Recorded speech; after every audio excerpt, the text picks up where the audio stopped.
Bem, meus irmãos, hoje, dia 10 de abril de 2023, segunda-feira, e nesse horário nós fazemos o estudo dessa obra, Devassando o Invisível, de Ivone do Amaral Pereira.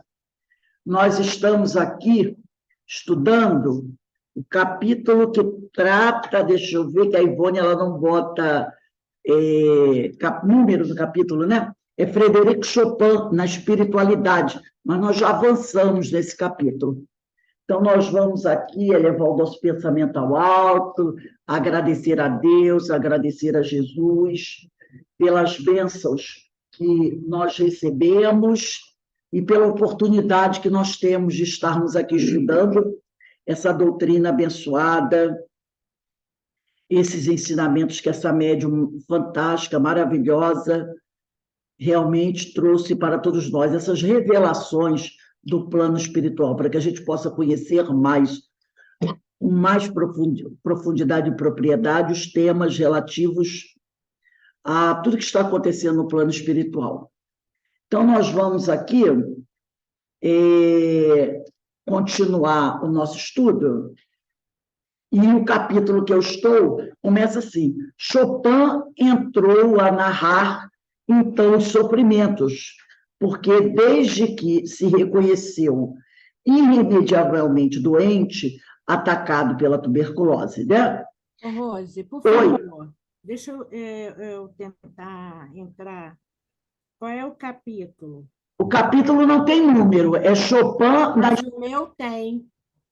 O meu não... É um livro antigo. Eu comprei novamente, eu tinha doado. Como da Ana é antigo, vamos ver se tem. Devassando o Invisível, né? Ah, tem sim. Esse aqui tem, deixa eu ver aqui.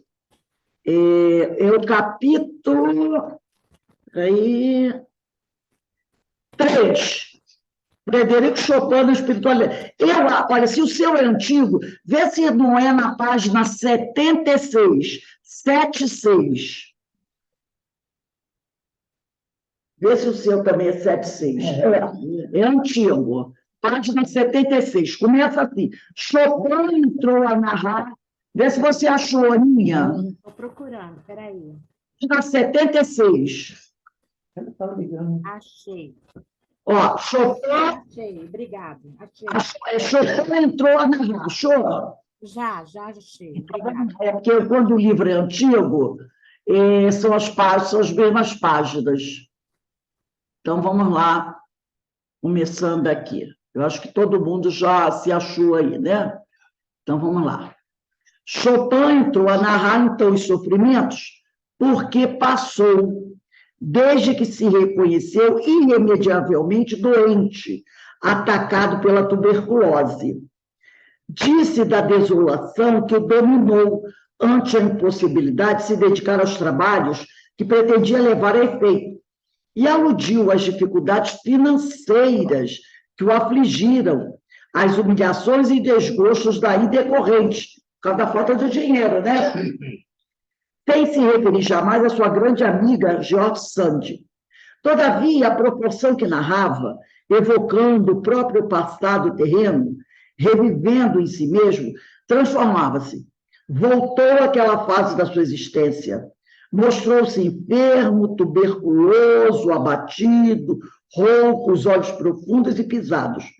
O peito arquejante, cansado pelo esforço da conversação. Então, conforme ele ia, olha só o que ela diz aqui, a proporção que narrava, evocando o próprio passado. Conforme ele ia falando, era como se ele estivesse o quê? Viajando no tempo. Ele estava vivendo aquele... E aí ele vai vivendo, né? Evocando o próprio passado terreno, revivendo em si mesmo.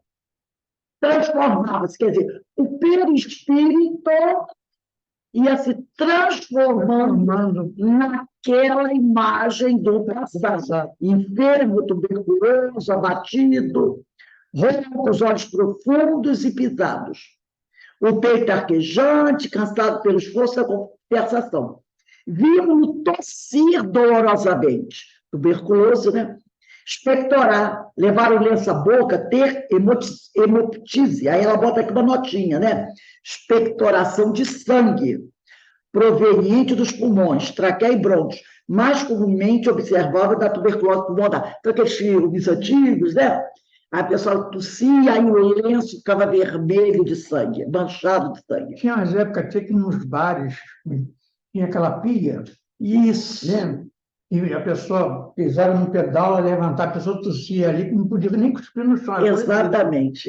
São os bares antigos do Rio de Janeiro, tinha isso. Vimos suar, porque o tuberculoso com a febre sua muito, e enxugar a fronte e o rosto com o lenço, e sentimos o seu hálito de doente do peito sem o devido trato, quer dizer, sem o devido tratamento, né? Não mais um espírito desencarnado, mas um homem gravemente enfermo, com todos os complexos do estado de encarnação. Chorava, revelando grande sofrimento moral, além do físico. Então, o perispírito dele passou por aquela metamorfose, podemos dizer assim, né? Como foi falado na aula passada. Uma metamorfose, e ele assume aquela personalidade do passado, com todas as suas questões. Assaltada, então, por um intenso e indefinível sentimento de angústia e compaixão, mas ainda meio atordoada pelas últimas gradações do transe, levantamos-nos do leito, ajoelhamos-nos diante dele e nos pusemos a chorar também, pois o médium canaliza para si todas as impressões da entidade com que se comunica. Então, o médium, no momento da comunicação, ele também apresenta essa situação que o espírito está passando. Ele sente isso, tá? Ele transparece isso. Mas, vamos prestar atenção aqui, o pessoal que trabalha em mesa mediúnica. A terminado o transe, você tem que ter o cuidado para ir apagando isso da sua mente, porque essa situação, essas questões não te pertencem, pertencem ao espírito. Imagina você trabalhando numa reunião mediúnica, dando a comunicação de 3 espíritos uma noite, vamos dizer assim, e 3 espíritos com dificuldades. Se você guardar para si e levar para casa, como é que vai ficar a tua vida? Então, é importante, várias vezes, os amigos espirituais, os orientadores, ao final da reunião, falam sobre isso. Elimina isso. Não guarda isso com você, porque isso não te pertence.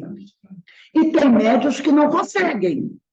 Vão para casa com dor de cabeça, com dor de estômago, sentindo mal, pede para receber um passe ao final da reunião, e mesmo assim, eu passei uma semana horrível com aquela coisa. Não é para isso acontecer, isso não pode acontecer. Quer dizer, não pode não, né? Acontece, mas não deve acontecer. Não deve. O médium tem que ter essa capacidade, né? Aplicando o autopasse, é uma forma, né, que ele tem de eliminar essas energias do seu perispírito.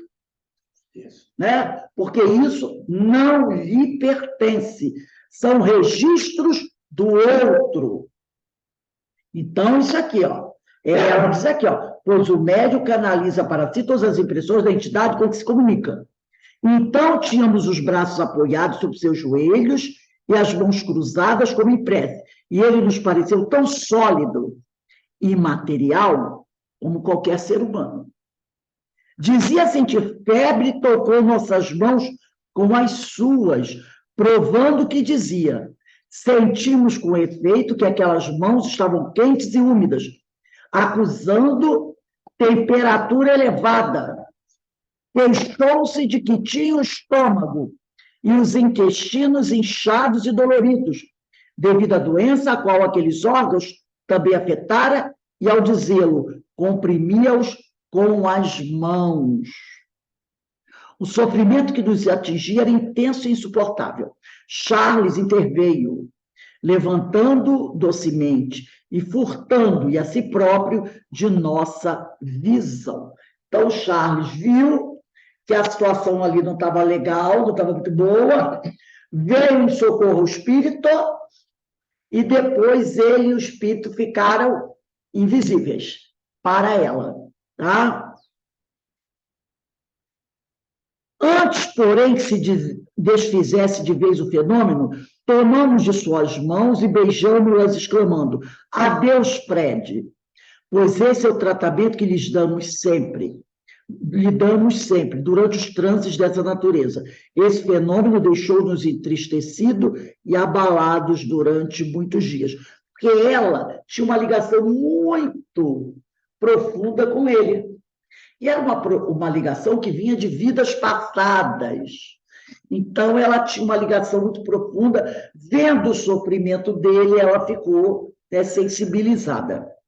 De outra feita, isto é, a 10 de março de 1958, materializado plenamente à nossa frente, recordando seu estado humano, deixou-se contemplar muito agasalhado com roupa de lã, envolvido num pequeno cobertor manta que lhe tomava a cabeça e os ombros, emprestando-lhe aspecto feio. Dizia passar mal durante o inverno e no período das chuvas, e mostrou os pés que estavam inchados, coisa difícil de um médium poder observar, os pés do espírito. E ela conseguia, né? Realmente, que tipo de mediunidade fantástica, Dona Ivone, né? Em uma entidade desencarnada, mesmo quando materializada. Observamos novamente que suas calças eram de tecido de lã azul, com a particularidade de mostrar pequenos pontos reluzentes em alto relevo, como gotas de orvalho.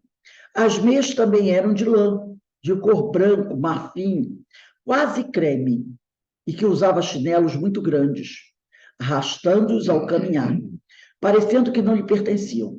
Essa materialização tão perfeita quanto a antecedente fez-no vê-lo sentar ao nosso lado no divã. Sentimos o contato da sua presença, a impressão do calor natural a um corpo carnal, como se realmente se tratasse de uma pessoa humana que nos visitasse. Não nos recordamos, porém, de nenhuma conversação substancial ou doutrinária que tivéssemos. Então, ela tinha contato com ele, mas as conversas não eram permitidas a ela lembrar depois, né? Passavam por aquele esquecimento ali, eram apagados da mente dela, né? Jamais lhe perguntamos algo e nunca somos os primeiros a falar. O que, de igual modo, acontece sempre que nos comunicamos com outros espíritos. Note-se que a conversação assim realizada nunca se processa pela palavra enunciada, mas telepaticamente, o que é tanto ou mais eficiente do que o verbo falado, a tal ponto que o médium distingue as vibrações de todos os seus guias e amigos espirituais e reconhece-os como se tratasse do tom vocal de canandês. Então, ela conhece todos os amigos espirituais dela, todos os orientadores espirituais dela, como se fosse pela voz, não é? Então, por exemplo, aqui, às vezes, eu tenho muita facilidade de gravar som de voz das pessoas, né? Então, às vezes, a pessoa me telefona, ela nem... Até aqui mesmo, a pessoa às vezes fala, está com a câmera desligada, eu nem estou vendo todo mundo, mas a pessoa fala, eu falo, pode falar com fulano, pode falar. Então, eu tenho essa facilidade de identificar as pessoas pelo som da voz. No caso dela, como ela não tem esse contato verbal, é telepático, ela distingue as vibrações, que o som da nossa voz também é uma vibração, certo? Então, você reconhece a vibração do som da voz da criatura.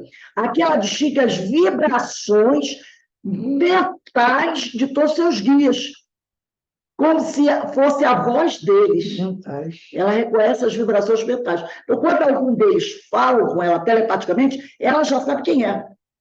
Se é Charles, se é Chopin, se é Dr. Bezerra, se é Leon Denis. Ele não precisa dizer quem é. Ela já faz a identificação, ela reconhece a vibração da mente daquele espírito. Realmente é uma mediunidade fantástica. Uma mediunidade fantástica. Né? Aí ela diz aqui, é possível E durante a emancipação do nosso espírito, quer dizer, o desdobramento, a bilocação, pelo transe letárgico, como nós já falamos semana passada, o desdobramento, né, que é a bilocação, tenhamos conversações substanciosas com esse encantador espírito.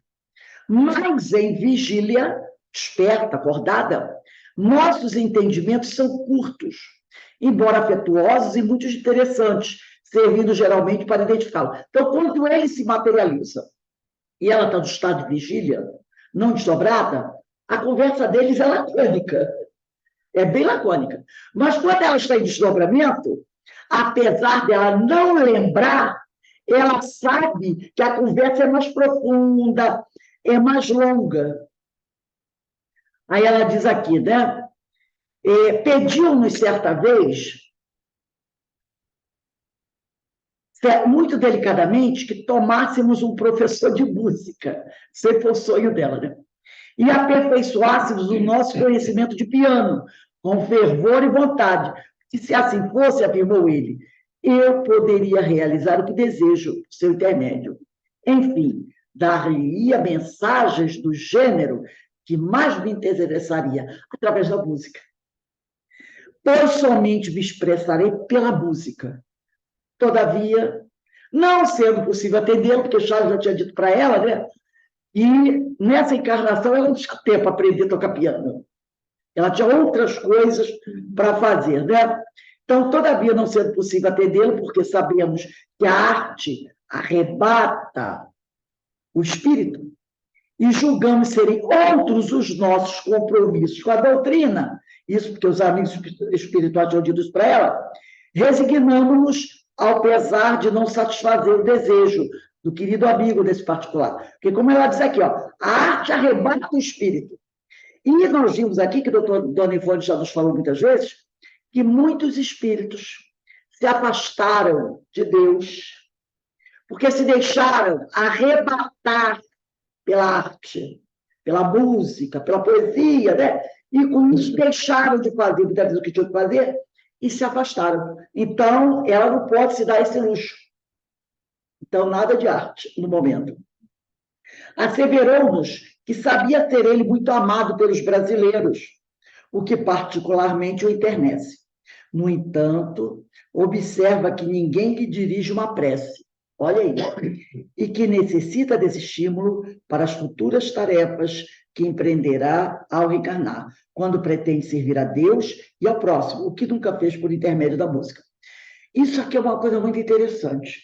Há muito tempo atrás, isso bota aí uns 15 a 20 anos, um amigo lá do CEOI, era um cidadão que visitava o CEOI, ele tinha lá seus probleminhas, suas dificuldades assim, de se equilibrar.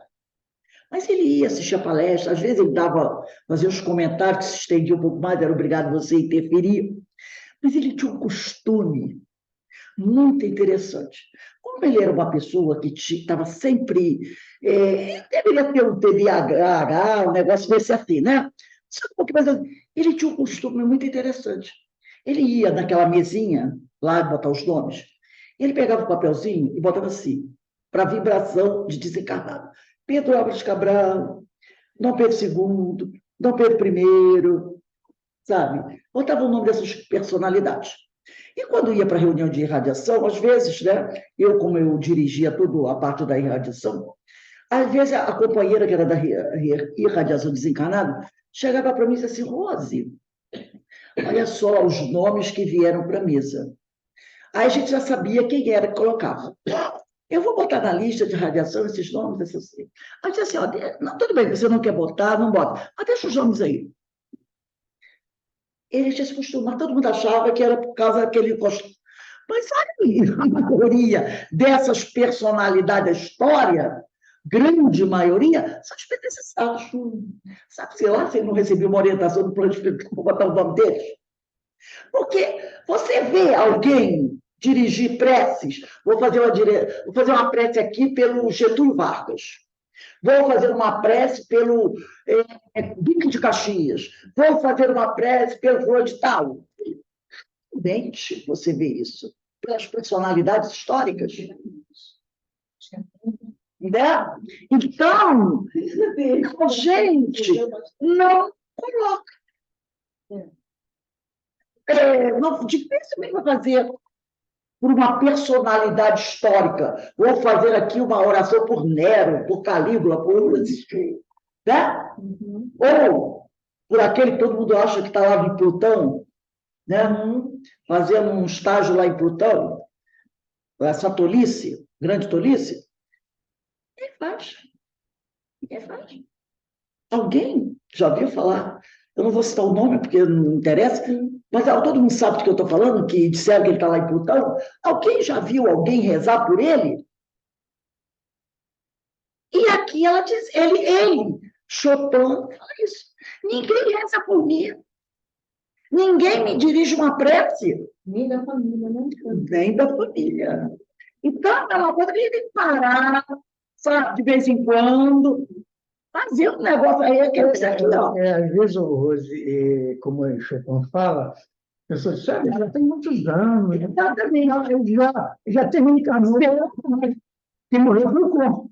Mas o espírito Aquela pessoa, aquele espírito reencarnou, A gente também não faz prece. quando a gente tem lá, né? Eu não vou, difícil, é capaz de eu não conseguir aqui. porque ele às vezes, morreu por Chopin, mas o Exatamente. dele, Outro corpo. Uma questão do Livro dos Espíritos, né? Onde os espíritos perguntam, tem perguntam, não vou conseguir me lembrar qual é a questão, mas é uma questão muito interessante. Quando perguntam a Kardec, quanto tempo um espírito pode ficar na erraticidade, aguardando uma nova reencarnação? E eles dizem assim, desde algumas horas até centenas e centenas de séculos. Nós podemos ter a conta deu 100 mil anos. Logicamente, nós sabemos que o tempo na Terra decorre de maneira diferente do tempo da espiritualidade. Mas o espírito que dá a resposta do Kardec, ele mostra os extremos. Os extremos. Desde algumas horas, quer dizendo que o sujeito pode desencarnar agora e daqui a 2 horas está reencarnando. E a gente tem isso no céu e inferno. Né? Então, ele fala, desde algumas horas, quer dizer, pouco tempo, morreu, desencarnou agora, daqui a 2, 3 horas está reencarnando, ou até centenas e centenas de séculos. Aí nós fizemos uma conta, né? Assim, um século, ou milhares e milhares de séculos que ele fala. Quer dizer, um século tem 100 anos, multiplica 100 anos por 1000, 100 mil anos. Eles colocam isso no Livro dos Espíritos. Eu queria lembrar agora a questão, mas eu não vou conseguir me lembrar. Mas ele coloca isso, né? Quanto tempo dura o espírito do plano espiritual? E aí ele bota, né? Ele coloca essa resposta. Tanto que quando nós lemos, nós ficamos chocados. Nós ficamos, nossa, mãe do céu, é isso aí. É o que eles dizem para a gente. Né? Coloca isso, mais uma resposta, para a gente ver uma resposta. É uma questão que a gente tem que estar sempre lembrando disso, né? Então, a gente não sabe se ele, no caso do Chopin, que ele teve várias reencarnações, mas a gente não sabe se aquela personalidade histórica está realmente reencarnado ou ele está no período desse, aí, aguardando a reencarnação, que ainda não conseguiu, né? Rose, é a questão 224. 224, né? Então, vamos lá. Só para toda vez, essa questão aqui, ó. É a 224 lá, eles é 224. Que é o intervalo das reencarnações, quer dizer, entre uma encarnação e outra. 224, capítulo 6 da vida espírita, tá? Tá aqui. Então, ele diz isso. Está lá na parte 2ª, capítulo 6 da vida espírita. 224. Que é o intervalo das encarnações? Espírito errante, que aspira a novo destino que espera. 224. Quanto podem durar esses intervalos? Quanto pode durar um intervalo na erraticidade? entre uma encarnação e outra. Olha o que eles dizem.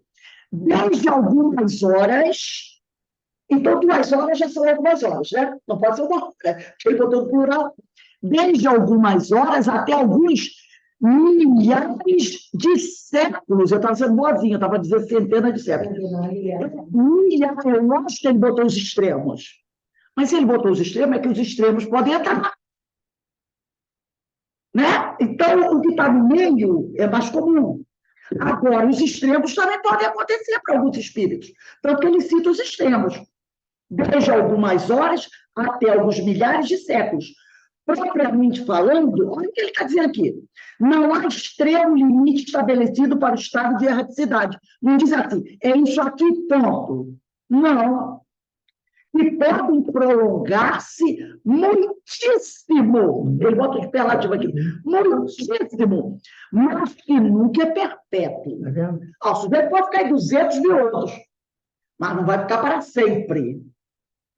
Cedo ou tarde, e esse tarde pode ser bem longo, o espírito terá que volver a uma existência apropriada a purificá-lo das máculas de suas existências precedentes. Aí ele pergunta aqui, está 224B de bola. Essa duração depende da vontade do espírito ou lhe pode ser imposta por como expiação? Aí olha o que a espiritualidade diz aqui. É uma consequência do livre-arbítrio. Tá? É uma consequência do livre-arbítrio. Os espíritos sabem perfeitamente o que fazem, mas também para alguns constitui uma punição que Deus lhes inflige. Aí eu volto a falar com vocês. Essa palavra punição, eu não gosto muito, não, tá? Eu acho que é também uma questão aí de tradução, a época que foi traduzida. Eu gosto de dizer assim, né? Mas também para alguns constitui um processo educativo que Deus lhes inflige.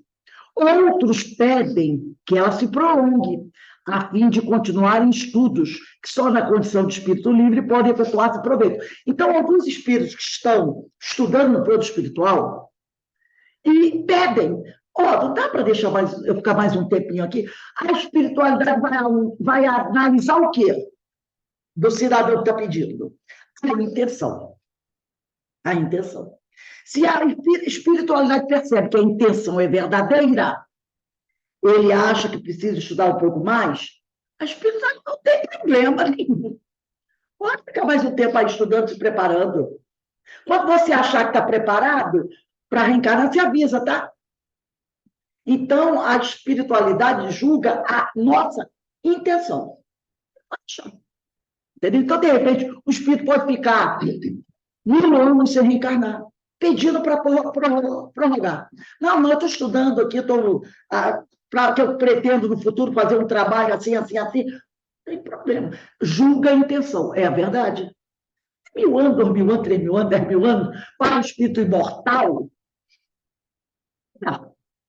Nada. Né? Então, a gente... E existem os espíritos superiores que estão acompanhando. Sim. Caso eles acham necessário, eles aconselham melhor. Olha, Melhor sei lá. Não tem conhecimento, não. Vai lá, distribui esse conhecimento, volta, um pouco mais e volta. E o espírito, dependendo da sua moralidade, ele vai compreender. Ou até pode que não, eu prefiro esperar. A espiritualidade, tudo bem. também não vai forçar também. Vai forçar. Voltando a falar, verificando a intenção. Então, estamos conversando com gente equilibrada, madura, não tem problema, tá?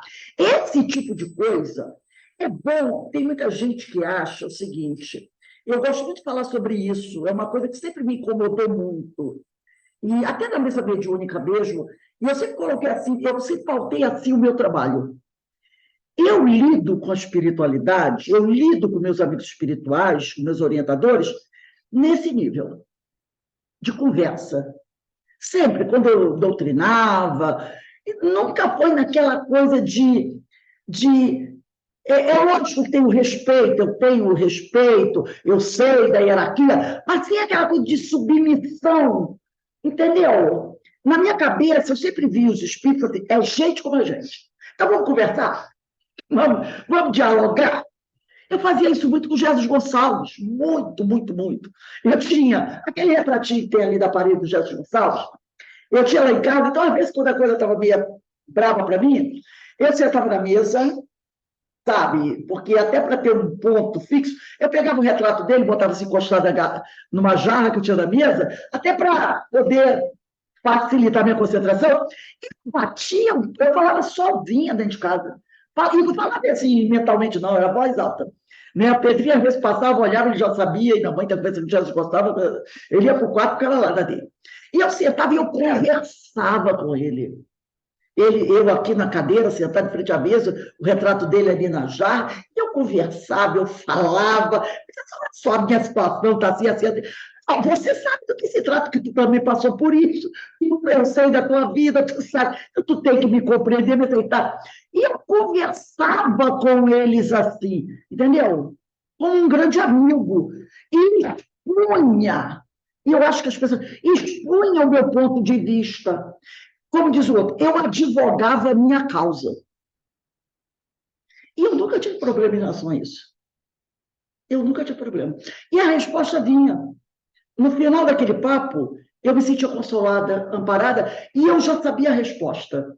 Às vezes não era aquilo que eu tinha colocado, mas, de alguma forma, eles me faziam ver certas situações, né? Então, eu acho que nessa questão aqui, como a gente estava falando do espírito chegar e falar para o orientador lá, ó, eu não quero reencarnar agora, não. Mas como é aquela coisa que nós falamos, eles veem a intenção.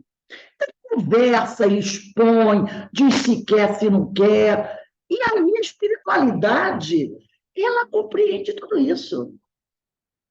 Compreende tudo isso. E não vai forçar ninguém, vai tentar esclarecer, ó, meu filho, isso. E você vai perceber a resposta. Você vai entender a resposta, entendeu? E eu acredito que os espíritos gostam muito disso, dessa relação. Tanto que Kardec e vários outros dizem, né, os espíritos gostam de conversar conosco.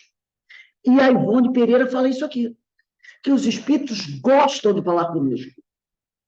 Né? Seja através da mediunidade, da psicofonia, da psicografia, eles gostam que a gente recorra a eles como amigos.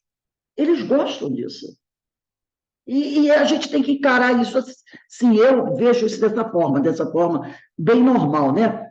Então, ele diz aqui que se via amado pelos brasileiros, o que se sentia enternecido, mas sentia falta que ninguém lhe dirigiu uma prece e que ele necessitava desse estímulo para as futuras tarefas que empreenderá ao reencarnar, quando pretende servir a Deus e ao próximo, o que, por causa da música e da arte, ele não tinha feito até então, porque a arte o afastava, e ela falou aqui várias vezes, a arte muitas vezes afasta o artista das coisas espirituais. Então, ele diz aqui, né? Declarou que, salvo resoluções posteriores, pretende reencarnar no Brasil, país que futuramente muito auxiliará o triunfo moral das criaturas necessitadas de progresso. Então, que ele quer trabalhar com essas criaturas, sabe? Essas criaturas que precisam do esclarecimento, do amparo, da evangelização, né? Aí ele diz aqui, mas que tal acontecimento, a reencarnação dele e de outros, só se verificará do ano 2000 em diante, quando descerá à Terra brilhante falange, olha aí a questão do Emmanuel, com o compromisso de levantar, moralizar e sublimar as artes. A gente sabe que tem arte aí que não é nada sublimada. Não poderá precisar a época certinha que ele vai reencarnar. Só sabe que será depois do ano 2000. e que dita falange será como que capitaneada por Vitor Hugo, que vai reencarnar. Espírito experiente e orientador. Aí ele fala, né? A quem ele, Chopin, se acha ligado por afinidades espirituais seculares, capaz de executar missões dessa natureza. Então, ele tem uma ligação com Vitor Hugo, né? Que vai vir liderando essa falange aí. Na espiritualidade propriamente dita, Frederic Chopin se apresenta assaz diferente da forma por que se deixa ver nas pesadas paragens terrenas.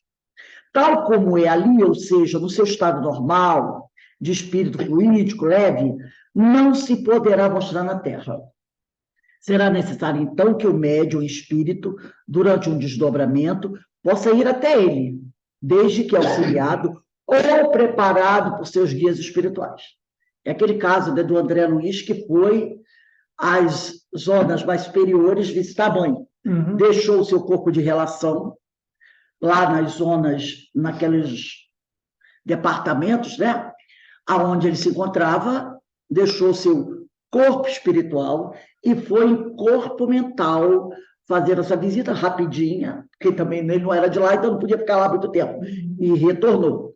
Então, para que um espírito possa fazer essas visitas aos andares superiores, né, como a gente diz aqui, ele precisa ser auxiliado ou preparado, ela botou entre aspas, preparado por seus guias espirituais. Esse fenômeno, conquanto difícil, não será impossível a qualquer médium, desde que se haja desprendido razoavelmente das atrações humanas para aliviar vibrações com certos estados especiais do invisível. Então, esse espírito, que tem esse médium, que tem essa oportunidade de desdobramento, de fazer uma visita numa região superior dessa, ele, ao chegar lá, ele tem um banho dessas energias superiores, né? E quando ele retornar, ele vem o quê? Renovadinho, né? Fortalecido com essas energias mais purificadas. Mas para que isso aconteça, a gente tem que estar se preparando, né? Fazendo aquele esforço para se melhorar cada dia mais. Charles proporcionou-nos, há cerca de 2 anos, um desprendimento dessa categoria. Então, podemos entrever o amigo Chopin na glória do seu triunfo espiritual. Não aquele Chopin que chegava no quarto dela e se materializava tuberculoso, mas o espírito, liberto dessas sensações, né? Como se expressam os instrutores do mundo invisível. Tivemos a impressão de nos encontrarmos, então, diante de um anjo. Tal encantamento que de sua individualidade irradiava, lucilante e angelical, todo envolvido em jatos de luz azul feérica, podemos contemplá-lo na plenitude da sua candura pessoal, da sua formosura moral. Terno, afável, preocupado em ser amável, mas tímido e tristonho sempre. É uma característica dele, né? Simples até o enternecimento. Diante de tão fulgurante visão espiritual, nosso espírito naturalmente curvou-se de joelho e se desfez em lágrimas, pois nenhum médium contemplaria com indiferença um espírito no seu verdadeiro elemento espiritual. Nenhum de nós, estando de encontro com um ser desse, não vai se sentir tocado do coração. Não é? Tem que ser muito indiferente, né? Contudo, ele ainda estava trajado, e por mais que tal revelação contrarie o leitor, ela fala para aqueles que dizem que isso não acontece. Não nos será possível afirmar outra coisa, porquanto aqui nos propusemos revelar o que nessa nossa faculdade mediúnica tem captado a leitura. E foi isso e não outra coisa que conseguimos entrever. E tem muitas espíritas, estudiosos da doutrina, e não aceitam essa situação. Dizem que isso é fantasia de André Luiz, de Ivone Pereira, de Joana de Anco, de Manuel Filomeno de Miranda, que Kardec não fala sobre isso, que isso não existe. Esquecem de estudar a Gênese do capítulo 14, no item 14 do segundo parágrafo. Pularam. Estudaram a 13 e foram para 17. É só ir lá na Gênese. Basta o Espírito pensar e ele cria. Mediante isso, né? Então, notamos, pois, que se trajava como elegante fidalgo do século XVIII, calções de seda azul até o joelho. Eu consigo até imaginar que aquela roupa, né? Feia. Aquele calção que até o joelho, e do joelho ele tinha um elástico, tinha os babadinhos, né? E a canela vazia, aí depois tinha uma meia com o sapato bem salto alto, né? Aí ele diz aqui, e foi isso, e notamos que trajava como elegante fidalgo do século XVIII, calções de seda azul até os joelhos, rebrilhantes, salpicados de gotas de orvalho, blusa de mangas largas, amplas, ajustadas nos punhos de cetim branco brilhante, mas sem trazer o casaco clássico da época, faltado a peruca, né, ainda, né? Não vimos os pés. Aqui ela não viu os pés, porque o luzeiro azul que o envolvia, como que os encobria. Gente, se alguém quiser falar alguma coisa, é só ligar o microfone, falar, depois desligar, tá? Compreendemos, então, que ele tivera uma existência no tempo da regência na França, ou de Luís XV, na qual pertencia a nobreza, existência que lhe fora muito grata. Todo o seu aspecto irradiava vibrações reveladoras de um grande poeta, de um profundo pensador. Beijamos-lhes, como sempre, as mãos que ele não negou estender, e de joelhos, em lágrimas, despedimos-nos, como da primeira vez. Adeus, Fred. Ainda na mesma oportunidade, afirmou o instrutor espiritual Charles que Frederic Chopin seria, ele bota aí no futuro do pretérito, né? Seria a reencarnação do poeta romano Ovídio. Aquela notinha lá embaixo, né? Públio Ovídios Naso viveu no ano 43 a.C., foi um poeta latino, fácil e brilhante, amigo de Virgílio e de Horácio. Meu Deus, amigo de Virgílio e de Horácio, né? Imagine os três, Ovídio, Virgílio e Horácio juntos. Né? Que viveu cerca de 40 anos antes do Cristo, falecido no ano de 16 da nossa era. Né? E do pintor também, que ele teria também sido a reencarnação do pintor italiano Rafael Sanzio. Aí ela bota aqui, né? Rafael Sanzio, que nasceu no século XIII, 1483. Pintor, escultor e arquiteto italiano. Seu gênio reunia todas as qualidades: perfeição do desenho, vivacidade dos movimentos, harmonia das linhas, delicadeza do colorido. Deixou um grande número de obras-primas. É considerado poeta da pintura, como Ovídio foi considerado músico da poesia, e como Chopin é considerado poeta da música. Então, numa encarnação, ele teria sido um poeta, na outra, ele teria sido um pintor. E ela faz até esse jogo de palavras, né? E ele é considerado poeta da pintura, e aí diz, né? Não, ela está falando aqui oh, meu Deus do céu, do Rafael, que ele, né, é considerado poeta da pintura, como Ovídio foi considerado músico da poesia. E Chopin é o poeta da música, né? Misturando o tipo de arte. Então, ela diz aqui, posto intelectual, aí ela vai falar, o artista, na sua evolução pelo roteiro saber, dentro da arte, há de passar por todas as suas facetas, sublimando-se até a comunhão com o divino. E que espíritos como Chopin, Beethoven, Mozart, Bellini, Rossini, naturalmente bondosos, vamos atentar aqui, ela não está dizendo que todos os artistas são bondosos. Ela citou alguns. Chopin, Beethoven, Mozart, Bellini, Rossini, naturalmente bondosos, porque a gente sabe que nem todos os artistas são bondosos. Esses são bondosos, mas não são todos. Embora ainda não santificados, embora ainda não purificados, ou plenamente redimidos, não têm grande necessidade da reencarnação, porque progredirão mesmo no espaço. A habitação normal dos seres espirituais, a verdadeira pátria, como casa paterna, que vem à Terra quando desejam, e por uma especial solidariedade para com os humanos, a fim de estimularem entre estes o amor pelo belo, porque esse atributo, o belo, é tão necessário às almas em progresso quanto o amor, visto tratar-se também de um dos atributos do próprio Criador de todas as coisas. Então, ela mostra aqui o seguinte, que numa encarnação, ele pode ser poeta, na outra, ele pode ser músico, na outra, ele pode ser pintor. Ele vai passar por todos os tipos de arte, até sublimar, né? Completamente isso. Então, ele não vai ter sempre o mesmo talento artístico. Isso pode variar, né? Aí ele diz aqui, e que sendo o universo uma expressão da beleza divina, e sendo o homem destinado a se tornar a imagem e a semelhança de Deus, não é figurinha física, tá? Deverá igualmente comungar com o belo, a fim de poder compreender o universo e com ele vibrar em toda a sua arrebatadora, feérica e harmoniosa beleza. Aí ela vai dar uma observação aqui. No entanto, todos os grandes artistas e gênios consagrados ao belo, tá?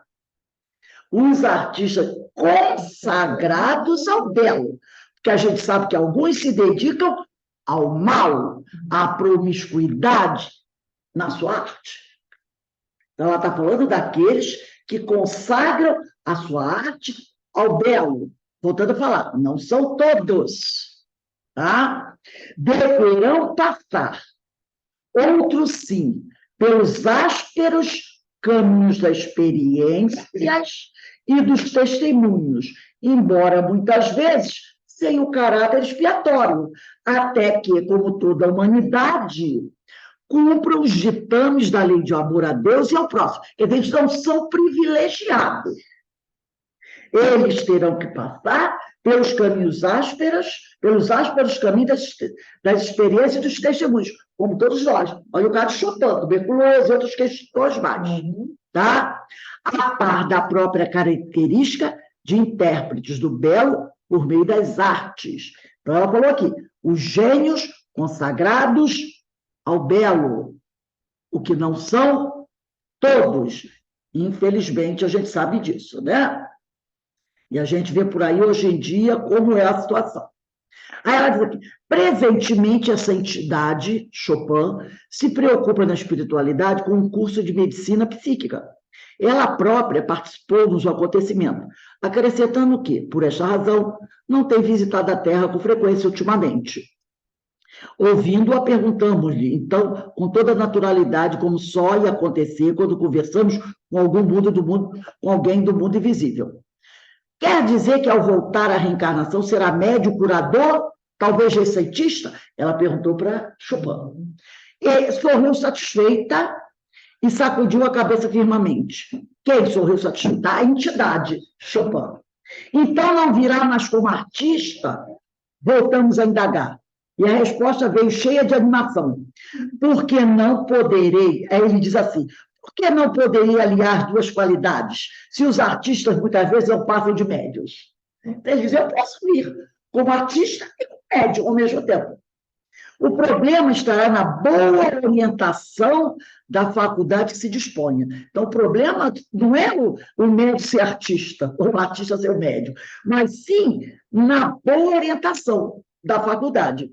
Nada me impede, entretanto, de continuar como artista nas reencarnações vindouras, pois não profanei as artes, nem cometi quaisquer deslizes desse setor, porque existem os artistas que profanam as artes. Ele não profanou, tá? E não cometeu nenhum deslize nesse setor. Dependerá apenas do meu livre-arbítrio. Mas no momento o que me preocupa mais é o desejo de servir aos pequeninos e sofredores, aos quais nunca protegi. Ele nunca fez esse trabalho. Em minhas passadas existências, apenas servia aos grandes da terra. Ele nunca serviu aos mais sofredores, os mais pequeninos. Futuramente, porém, será a vez dos humildes. E não desejo nem mesmo auferir proventos monetários pessoais da música. Ele quer ser um artista que não vai ganhar dinheiro. As artes, em geral, deverão, no futuro, ser praticadas gratuitamente, com amor e unção religiosa. A nós próprios admirou a notícia inesperada e sugestiva, diz Ivone, que não seria possível calar nestas páginas, porque ela vai contando tudo, né? Desde que a emissão, ela conta. Ele próprio, Frederico Chopin, autorizou sua revelação, visitando-nos quando fazíamos o presente trabalho, psicografando essa obra. E suas palavras foram textualmente as acima citadas.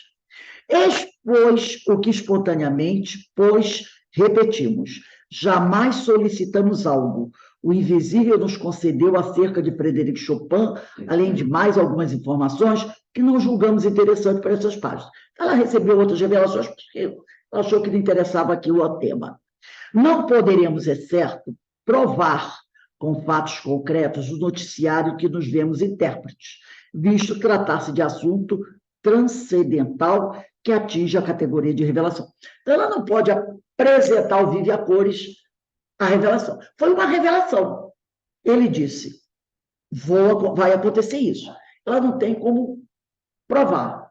Mas aí depende de nós analisarmos. Quem trouxe a mensagem? Foi Ivone do Amaral Pereira. Alguém tem alguma coisa a dizer contra Dona Ivone do Amaral Pereira? Né? Agora, terão alguns que terão de dizer. Isso é um absurdo, que não está lá em Kardec. Será que em Kardec dava para ter tudo isso?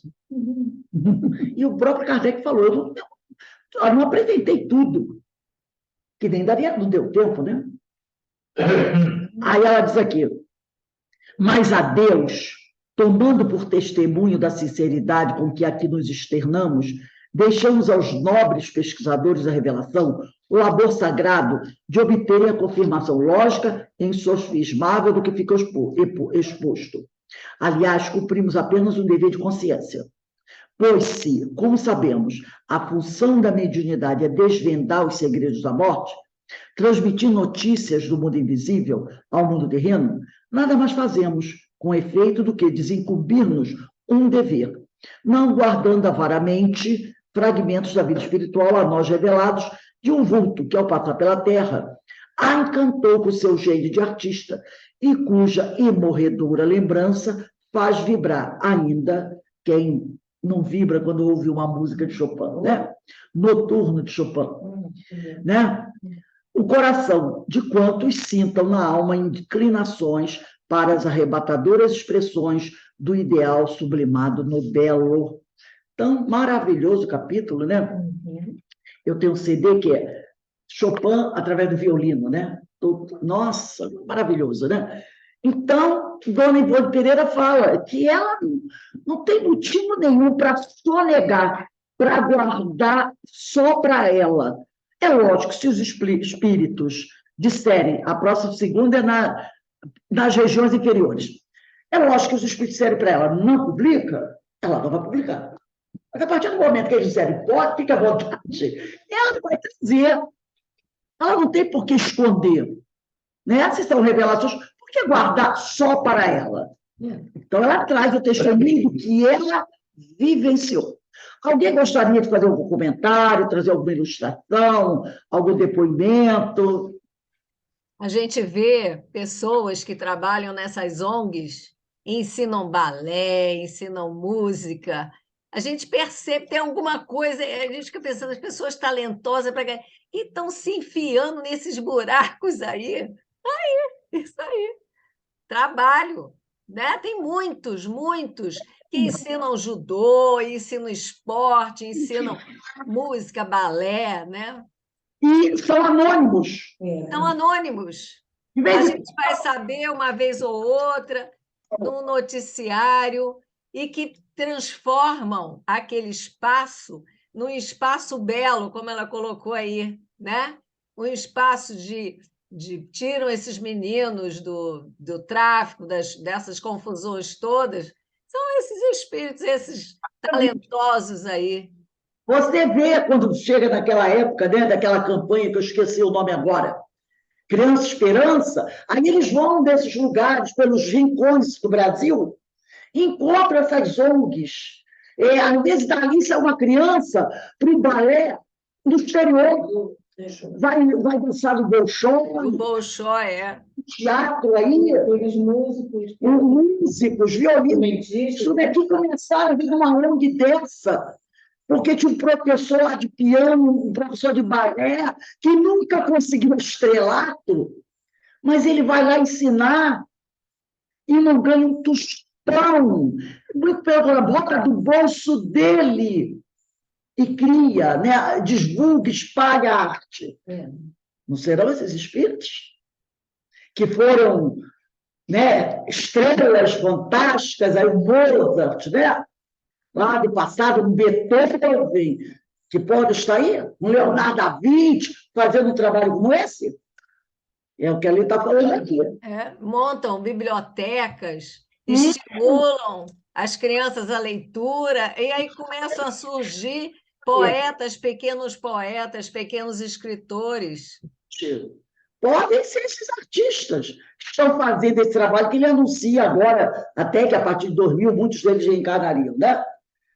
Então, ela está trazendo isso, não é nada de extraordinário, de impossível, de aberração. Coisa que basta ter olhos de ver e você começa a perceber, meu Deus, como é que esse cara, né, conseguiu fazer isso? Logicamente, a espiritualidade está ali, mas tem que ter o desprendimento, a boa vontade do espírito, né, que está reencarnado fazendo esse trabalho ali. Então, realmente é belíssima essa obra, ela vem trazendo para a gente uma série de informações. Se alguns não acreditam, cada um tem o direito de ter o seu livre-arbítrio, né? Alguém mais gostaria de falar mais alguma coisa? Não. Então, nós vamos aqui, meus irmãos, encerrando esse nosso estudo, lembrando a todos que hoje vamos receber a nossa irmã Érica Cristina, que vai fazer a segunda palestra do nosso primeiro painel espírita de 2023, que o ano passado nós tivemos. E o mês de abril é todo dedicado ao ser imortal, uma homenagem que nós fazemos, muito humilde, ao Livro dos Espíritos, que é comemorado, né, nesse mês. Inclusive, nós teremos também, quero já fazer a divulgação antecipada, dia 23 de abril, que é um domingo, tá? 23 de abril, uma palestra sobre Chico Xavier. Era para ter sido dia 2, mas a palestrante, ela teve um problema, não fez no dia 2, que era no dia do aniversário do Chico. Mas ela vai fazer dia 23 de abril, essa palestra, falando sobre o espírito, né?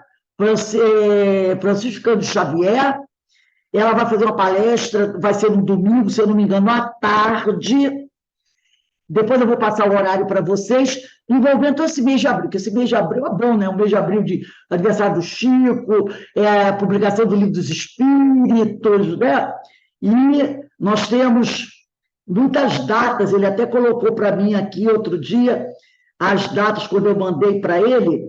Então, a nossa querida amiga Érica Cristina vai estar conosco, e o tema que ela vai abordar hoje, deixa eu trazer aqui, é o dia a dia e os conflitos do cotidiano, fazendo parte desse painel espírita, que serão todas as 4 segundas-feiras do mês de abril. Então, todos estão convidados. Eu já mandei até para vocês aí a divulgação, tá bom? Então, meus irmãos, agradecemos aqui a Deus, agradecemos a Jesus, a oportunidade que nós estamos tendo de entrar em contato com esses conhecimentos. Agradecemos a nossa irmã Ivone do Amaral Pereira, que nos traz tantas coisas, né? Tantas oportunidades de conhecimento. Então, é só agradecer. Então, daqui a pouco nós nos encontramos. Para aqueles que não vão, convido a todos para participar da palestra que inicia às 18h40, tá bom? Então, um beijo no coração de todos.